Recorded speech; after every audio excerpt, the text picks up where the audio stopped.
Hello, and welcome to Living and Learning at Wichita State. My name is Tia Hill, and I'm Assistant Director in the Office of Student Involvement, and I'm here to welcome you to Shocker Family Connections. This week-long series has been put together as an alternative for Shocker Family Weekend, and we are happy to have you here with us, both safe and with your families, whether near or far. Today's program, Living and Learning at Wichita State, includes our guest presenter, Katie Austin from Housing and Residence Life, and she'll pop in here in a second. In the meantime, I want to go over some rules and guidance. So if you're viewing from YouTube Live, to enter any comments or questions for the presenter, you'll need to log into YouTube and pop those questions in the comment section. If you're viewing this from a Facebook Live feed, you can just enter your questions in the Facebook Live comment section, and myself, I will be moderating both of those feeds, and I'll be happy to ask the questions of our guests today. So keep on viewing the stream and keep asking those questions. And in the meantime, I'm going to pop out of here and I'll add Katie Austin to the feed and we'll go ahead with our presentation. Hi there. As Tia said, my name is Katie Austin. I've worked in housing and residence life here at Wichita State for the past 8 years, handling things from residence life to marketing and assessment and our outreach to incoming students. So really looking forward to the chance to get to hear from you all and see what kind of questions you have, what concerns you have, or things that you need to know about that are going on here in housing. As you know, housing and residence life consists of Shocker Hall, the suites, and the flats. We've got about 1,230 students living here this fall. So we've got usually closer to 1,500 students. So we're not quite as dense as we were last year, but a good amount of students on campus. And first off, I want to thank all of the students that are living on campus for how well they've been doing during this pandemic and with following our pandemic guidelines. I've been so impressed with the residents and their mask wearing, their adherence to our social distancing standards, and really doing their part to make sure that we can continue this semester in a safe and healthy manner. It's been very impressive. So I look forward to hearing some questions and see what kinds of things you guys are wondering about. I know that we have a lot of fun and exciting things coming up in the next few months. Students are staying busy with their online classes, so they're in the building quite a bit. But we also have some events going on with student involvement that we are encouraging students to get out there, get connected, and meet new folks.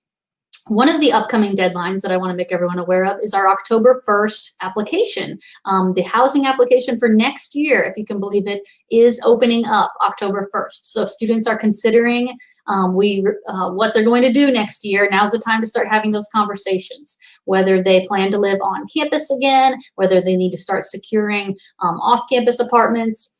I do recommend the flats at Wichita State. That is a great apartment complex. That's ours that we manage. So there are resident assistants in the buildings who can support students and be there for them and provide a little bit extra guidance, as well as the privacy of a full apartment. In-room laundry, full kitchen, granite countertops. They're very nice. So something to look at. We provide tours if anybody's needing to see that, or they can go to our website and check that out as well. So I think Tia's going to pop on here with some questions, but in the meantime, other things that are going on in the halls, residents should have met with their RAs by now and provided the guidance for filling out their roommate contracts, as we call them, roommate agreements. So there is an online system called Room Pact in which they go in and have some of those critical conversations with their roommates about what their expectations are for the remainder of the semester and the year. RAs are meeting with each group and having them fill these out so that we've got good foundation in place for students in case issues come up. We talk about August and September as being kind of that honeymoon phase where everybody's getting along. And so that's the time to talk about some of those tough topics and make sure everybody's on the same page about, are we sharing food in the rooms? Are we having guests over late? Are we having guests overnight? What are our standards? What are our comfort levels with COVID-19 and having other people in the room? So that when we get to October, it's generally October that some of these roommate issues, it could already be starting though, start cropping up. And then RAs can say, hey, what did we agree to back in September, at the beginning of September when we filled these roommate agreements out? Are we changing what we said? Is somebody not adhering to what we agreed to? So it's really important that folks start having those talks and that they get that filled out. If they haven't, RAs will be coming around for reminders pretty soon here. The other thing that'll be going on in the next week is health and safety checks. So we do go into all of the spaces twice a semester. So it's happening at the end of September here and at the beginning of November to make sure that students are adhering to our health and safety guidelines. They're not living in filth. They're cleaning their bathroom because that is their responsibility. They're taking trash out. There's not a bug issue or pest issue that they haven't reported. So those are the kinds of things we're looking for. Obvious policy violations will be noted as well. So please encourage the students that you have to come by the desk, check out a vacuum, check out a cleaning kit in the next week, and make sure things are up to snuff before we come around. They'll be announcing those, I believe, end of this week and telling them, they usually give them 48 hours notice that it's happening, but I'm giving you a little heads up that's coming their way. So make sure folks have taking care of that and that they're ready so that they're not caught off guard when RAs come in to start checking for health and safeties. Awesome. Well, Katie, I'm going to go ahead and ask you a question. I know for folks, if they're curious, I do work in student involvement, so we do some complementary programming. And if your students are wondering kind of what's going on campus, I would encourage you all to visit the Wichita State main webpage. And from there, you'll see a calendar of events. Our office is actually offering an outdoor movie this Thursday at 8:00 p.m. at Cessna Stadium, and that is Bring It On. So if your students are a big fan of cheer movies, then that'll be showing at Cessna Stadium. We'll have popcorn for students and free drinks, and those will all be free for the students to participate in. But those events can be found online at wichita.edu in the calendar section. So Katie, what are some other things that might be going on in the housing, in the residence halls that might kind of complement, whether it's the learning opportunities or social aspects of the students? Sure. So if your student is at Shocker Hall, there's a good chance about half the students over here are in a living learning community. And living learning communities are those groups of students living on a floor who have similar majors or academic interests, and they've got a ton going on. The coordinators for those are staff members within the college. So the engineering LLC, Jacob Mendez from the College of Engineering comes over and he's putting on study sessions, and he's having kind of office hours in the hall where students can come and ask him questions and get connected. They're hosting some virtual industry tours where you can go see an engineering lab virtually.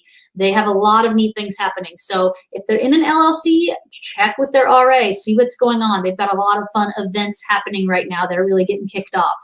In addition, each floor has a resident assistant, and that RA is establishing what we're calling community traditions. So those are generally a once or twice a month tradition. It might be a movie night. It might be an outdoor walk. It might be hanging out in the courtyard. That'll be happening on the same day every month to really establish some tradition on the floor. So that's something to be looking forward to. We have, usually every year in October, the pumpkin run happens right outside Shocker Hall, which is a lot of fun. They're doing that virtually this year, but they're still going to provide the route. So folks who want to run the actual pumpkin run route on that Saturday can, or they can do that at any point in time. So RAs are really doing a lot of reaching out individually to kind of avoid creating group gatherings where there's too many folks in one place.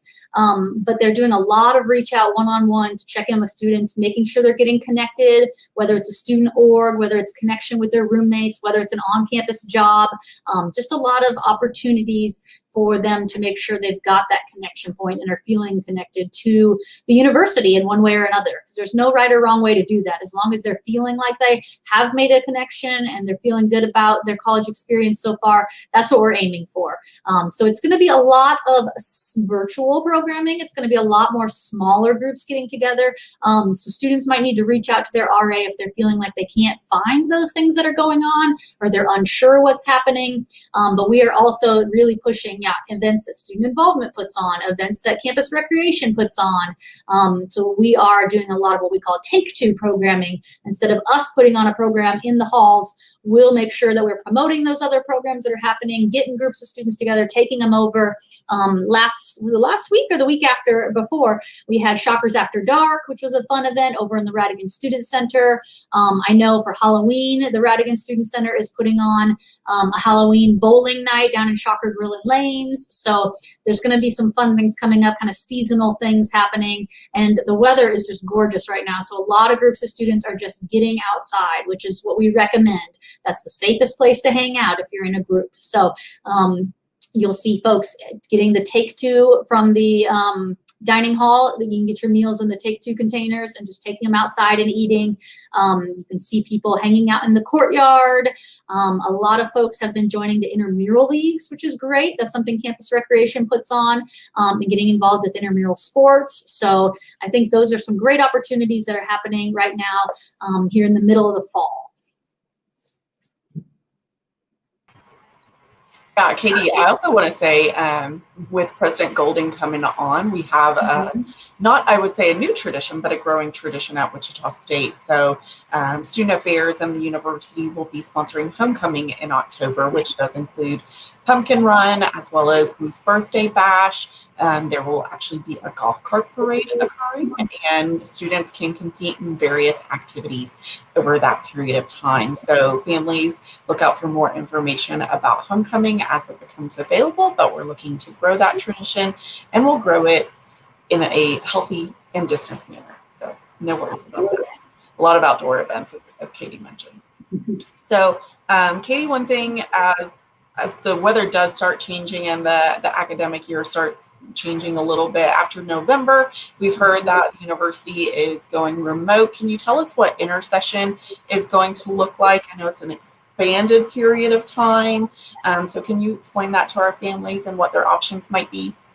Absolutely. So yes, that's something to be thinking about now because it's going to come up quickly. October always goes so fast. So the housing contract, in alignment with the academic calendar, has changed and goes through November 20th.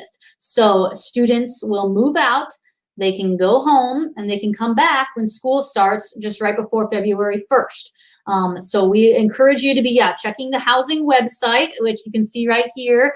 We've got our COVID-19 housing page. We've got links to all of the calendar information regarding the contract, but this is also where you're going to find the information on intersession. So again, your folks' contracts were discounted on the front end. So 10% was taken off because of the shortened contract.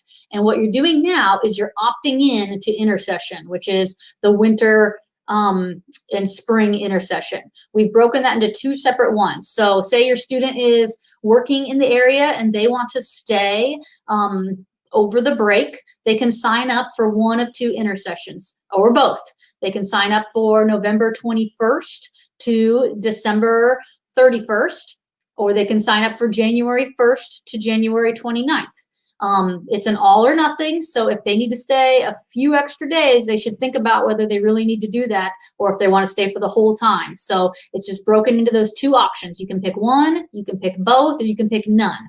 If you pick none, you can still leave your things in your room like a normal winter break and head home, but you can't come back in between at any point in time. So we encourage you to really check out our website for this information. We'll also be emailing students. We'll be following up with every student saying, hey, what are your winter plans, to make sure that nobody gets left behind, that nobody's out of the loop on what's going on, because this is different this year.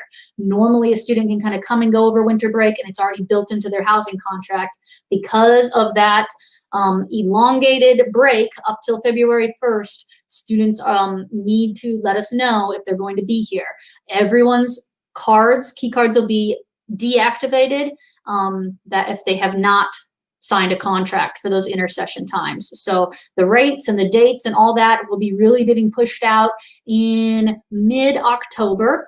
And then we will we're trying to make sure we know what everybody's doing by about November 15th. with the semester ending on November 20th. So it's important that you're talking to your student about this. Again, they don't have to take everything home with them, so they can leave the mini fridge, they can leave their decorations, whatever they want to leave in their rooms. But anything they're going to need for those 8 weeks, they want to be planning to pack up, making a plan for heading home during that time. And again, there are students that will stay over that whole break, and that's fine too. We'll have staff in the buildings. We'll have our on-call system just like we have now, with a resident assistant on duty and a professional staff member on duty and an assistant director staff member on duty. So the same safety measures that are in place during the year will be, and there will be limited desk operations. Dining will be limited in some ways. So students will want to think about those things as they're making their choices. We generally have a lot of students over at the Flats Apartments who will stay on because, again, they're upperclassmen students, they're working. In a normal year, we may have a couple hundred Shocker Hall residents. They're still supposed to tell us if they're going to be here over the break. So last year, I think we had a couple hundred that stayed or wanted their activation to stay on because you're going to be here for more than half of that time. But we tend to see a lot more of the first year students go home. The upperclassmen students stick around, generally due to jobs that they might be holding. So that's, again, going to be coming out really mid-October. We'll be pushing that information out so you can get all your questions answered. And always feel free to call us or email us if you have specific scenarios that you want to talk through.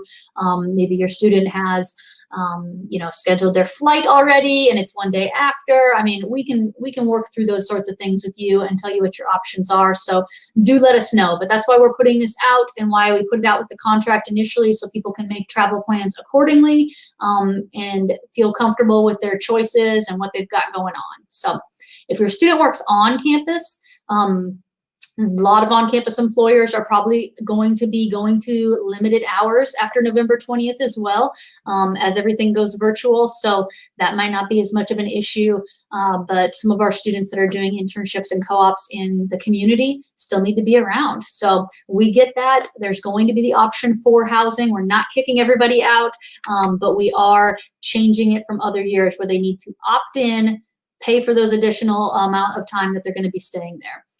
Tia put up a housing phone number. That's excellent. So that's a great way to get a hold of us. We currently in the fall semester, there has been where some offices are not maybe on campus all the time already. We are in the office. We are here. The housing phone number that's listed there will get you to our receptionist. Probably Allie Bab will be the one answering, and she's fabulous. So we are available and here. So if your student just wants to come down by the Shocker Hall information desk, that's where the main housing office is as well. Or if they're over in the suites, they can go to the suites information desk, and there's staff members there that can answer as well. So we encourage you to send your student to ask those questions if you're able to. It's a low stakes thing for them to do that gets them, again, to feel like they're really empowered to make those choices, be the adult in the situation. But we completely understand if you need to talk with us too to feel good about what's going on. So our housing email is up there now. That's wonderful. We want just to make sure that everybody's on the same page, everybody's got the information they need, so that we can shut down and come back in February to a new semester. So it looks a little different, but it's same kind of thing as we normally do. So, Katie, I know as I've been out and about in the community a lot, I've seen folks advertising for holiday staff. So if your student even doesn't have a job right now and maybe is looking to pick up some of those holiday shifts, remind them that if they're going to work in Wichita and they don't live in Wichita, they probably need to reach out to housing to see about that extended stay. So keep that in mind as they're looking at all their options. Absolutely. That's a great point. And the Career Development Center on campus is still hard at work getting people connected to employment opportunities. So if your student hasn't found an on-campus job or off-campus job and they're still looking for that, or maybe now they're settled into their classes and they kind of know what their schedule is going to be like and how much time they have to maybe start working, reach out. They're really trying to get folks connected. I know we just hired a few new students recently. There's other offices that have kind of been waiting to see what their flow is going to be like before bringing new student workers on. But it's never too late. Feel like some people think if they don't get that job in August, that it's just not going to happen for them.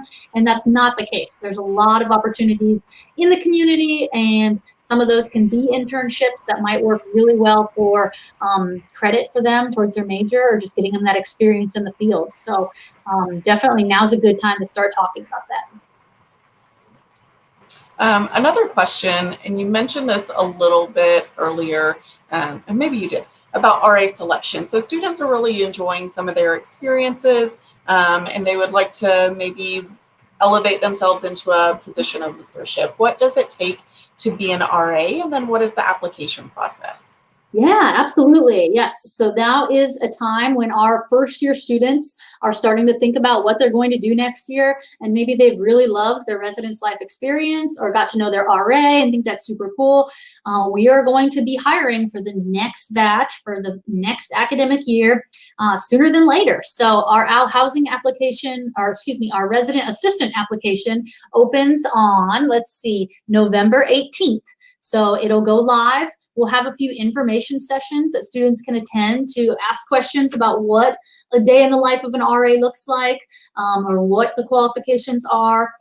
But they can start filling out that application. And then when we come back, it closes February 14th. So they've got a lot of time to fill it out in there over break. We'll start selection the first weekend in March. It'll probably be a virtual selection process this year. Usually we bring them in and do some group process and individual interviews, but a lot of that will take place virtually. But we're really looking for student leaders who enjoy building connections on their floors, who enjoy spending time in their community, creating that community on the floor, strong communicators, students who are organized and really have those people skills to, again, make people feel like they're connected and part of something bigger than themselves on the floor. We really encourage people to apply. A lot of people have enjoyed the process a lot, even if they haven't been selected. It's a great way to meet other students again, and it's a great way to kind of reflect on your experience over the past year and what you've maybe learned from living with other students who are different than yourself, and what you've gained from your on-campus experience. So definitely, it's a great leadership opportunity. It's probably one of the hardest and most rewarding jobs on campus, as far as the things that the students that have done this position grow so much personally and professionally. We've heard that time and time again. They're trusted with so much. They serve in an on-duty capacity where they're responding to incidents, where they're having to work on confrontation, mediation skills, a lot of things that are just so key and such good transferable skills when they go out there looking for a job.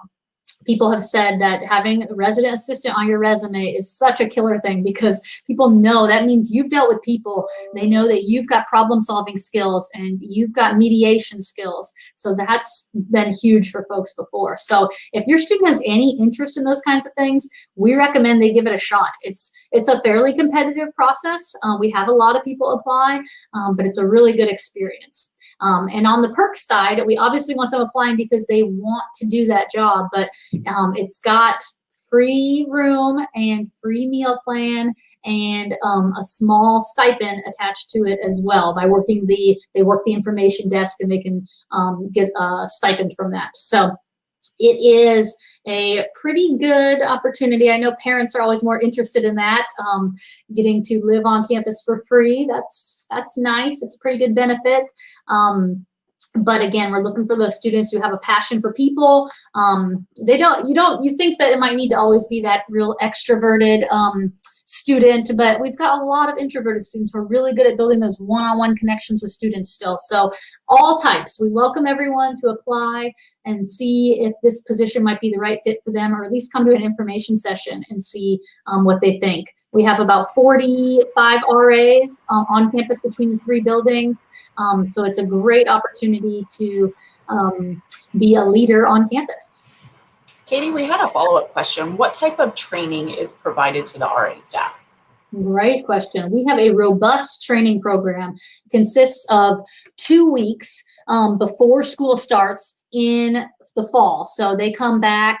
This year they came back, I believe, July 30th and trained through till move-in in August 10th or so. And we have folks from our counseling and prevention services come over, and they do a little bit of crisis intervention training, suicide prevention training. We do mediation practice with them. One really cool training thing that I got to be a part of this year, it's called Behind Closed Doors, and it's essentially scenario training where we have actors and they practice those skills so they really get a feel for it. And they're always so nervous beforehand, but after they go through it, they're like, oh, I feel so much better about this position, and now I've done it once, I think I can do it, and it really builds their confidence. But it's a very comprehensive training program. The first year RAs also continue on for 6 weeks after school starts. They have once a week 2-hour training. It's called Squad, where they get additional things that a returning RA maybe already knows or has gotten, such as I believe they do the safe zone training and some of those ones that others have already completed their first year. UPD came in and did a training. They do a strengths quest training. And then we also have every month an RA in service where we spend some time kind of doing continuing education with them. In addition to the support and training they get just on the job, their residence life coordinator, which is a full-time staff member who lives in the building and supervises the RA staff. They have some weekly staff meetings where they're checking in. They have bi-weekly one-on-ones with each RA. So they're getting a lot of support to make sure they do that role, and they're feeling good about their role and the things that they're getting accomplished on their floor. So good question. While they're here for training, one of the perks I've heard from the RAs is, we feed them during that time. They get some time to move in early before everybody else and get settled. So it is a very rewarding position. I personally would agree. I was an RA for 2 years back in the day. It was a little bit of time ago, but probably some of the most rewarding years of my life. It was a fun time, and the friends that you get to make in the other RAs, like those are some definitely meaningful relationships that you take with you the rest of your life. Absolutely. So yeah, if you've got a student who is thinking about it or maybe is hesitant, or you feel like they're confident and are looking for something else, I would push them and encourage them to apply to be an RA. It's a great experience. So Katie, another question I was thinking of, and I think some of our other folks are wondering themselves, how is kind of quarantining and COVID being handled in the residence halls, and kind of just some overall safety and measures that are being taken at this moment, if you could speak to those. Sure, absolutely. So we have a good process and procedure in place for COVID-19. We've been working on that since last spring, and we have such an excellent relationship with our student health services group. They have been instrumental in helping us through this, guiding us, giving us best practices.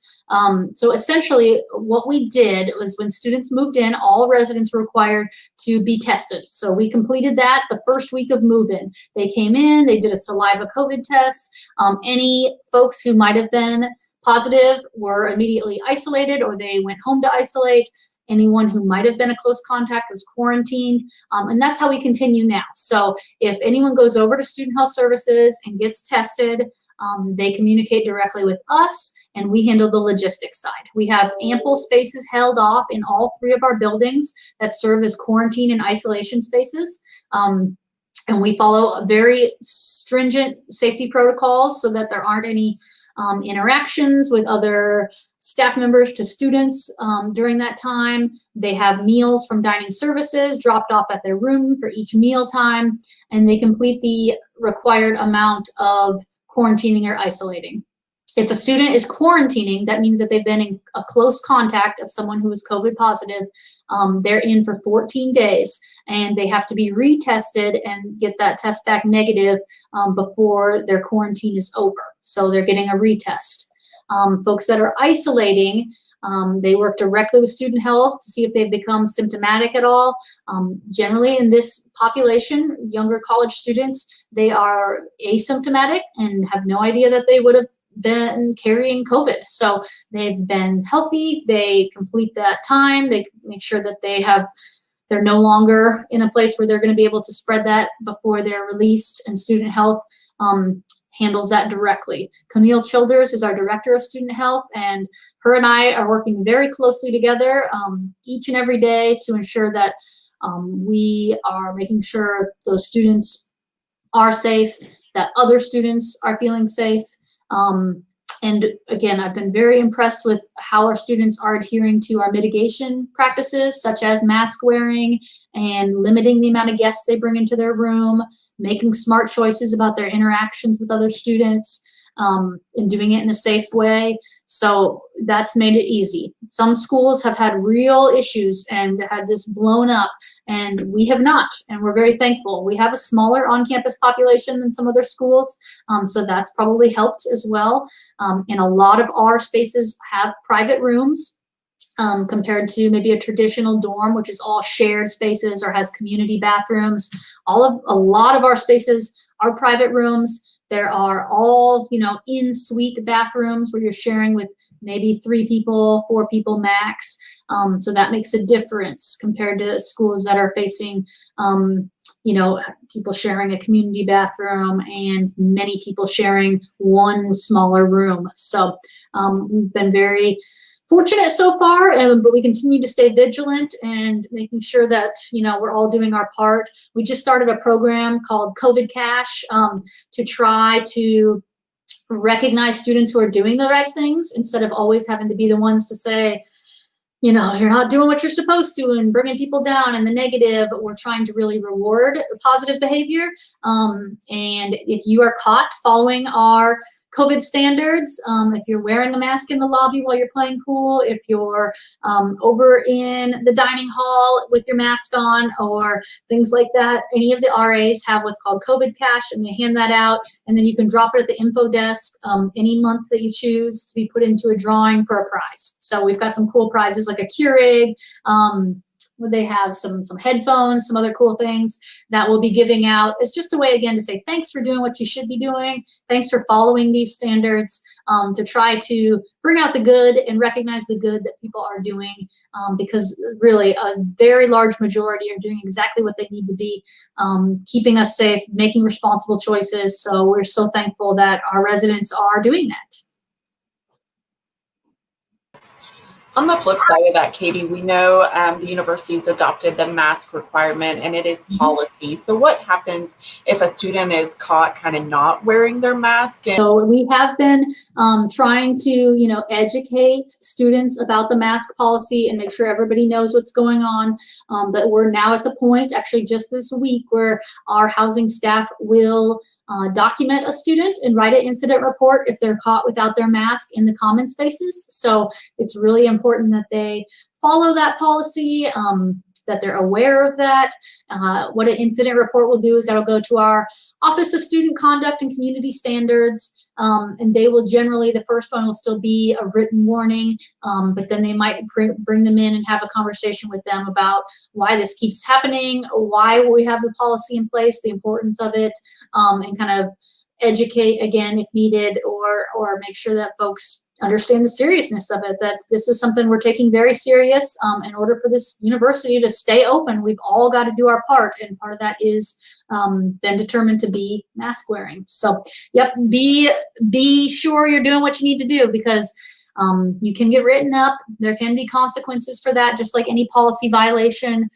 So we want folks to take it serious, do their part.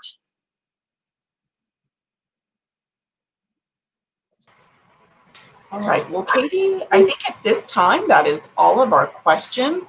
I just want to thank you for joining us today and talking with parents and families of Shockers and educating us on what's going on in the residence halls and what kind of future opportunities are out there for their students. So thank you. Absolutely. It was great. I hope everybody got the information they were looking for. And if not, please reach out. We're always happy to chat. Awesome. Thank you, Katie. I'm going to pop that email address up here again if I can find it. Hold on one moment. So again, if you have any questions for housing, email them at housing.wsu@wichita.edu. We hope that you join us again tomorrow. We do have sessions again at noon and 6 p.m. And those sessions are with Kim Sandlin of the Office of Student Success and Alicia Newell, who is our Assistant Vice President for Student Affairs. And they are going to be talking to us about supporting your students in their academic success. That program will focus on what you can do as a parent and family to continue to support them, whether that's helping them understand where they can obtain tutoring, what kind of programs are out there, and other mentoring opportunities that are available. So tune in tomorrow for the academic success of your Shocker, and that will be at noon at 6 p.m. That will be available both on YouTube Live as well as Facebook Live. So tune in tomorrow and keep on tuning in for these Shocker Family Connections programs.